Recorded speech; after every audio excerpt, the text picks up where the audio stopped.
Hello, what's up guys? Nandito na naman si Mr. Bean TV. Pag-uusapan lang natin tong sinampang kaso ni Franz Castro ng acted chair party list na death threat. So, kasi may sinabi kasi si former President Roa Duterte kay Franz Castro yung interview niya sa SMNI. So, intro muna tayo. Let's go!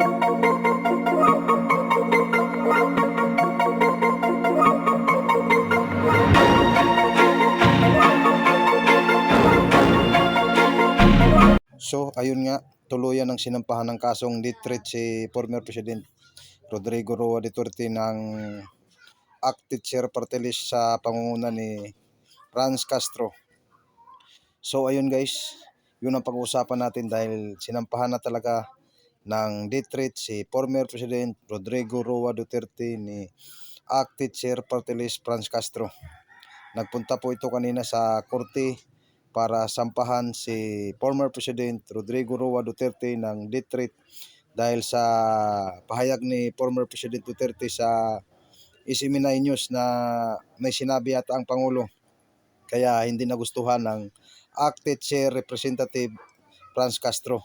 Kaya pumunta na to kanina doon sa korte, nag-file ng death threat dahil pinagbantaan daw si Franz Castro ng acted chair na papatayin ni former President Rodrigo Roa Duterte.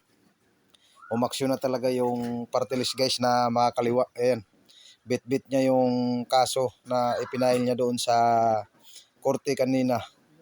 Pumunta siya kasama yung mga abogado ni Franz Castro para magsampa ng kasong death threat kay former President Rodrigo Roa Duterte.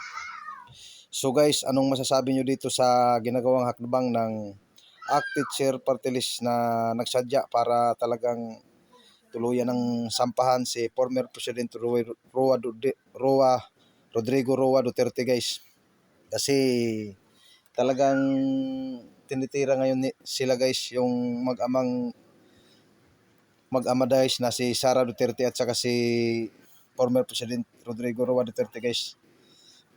Alam nyo naman guys na sa naganap na hearing ng Kongreso na hindi pinagbigyan si Vice President Sara ng confidential fund ng mga makakaliwang grupo guys, mga Makabayan Black. Kaya tuluyan ng hindi nabigyan ng confidential fund si Vice President and Secretary Education Sara Duterte nang dahil sa grupo na Makabayan Black guys, dahil alam nila na sa kanila gagamitin ang confidential fund para tuluyan ng mapuksa ang mga NPA, NDF at saka New People Army dito sa ating bansa.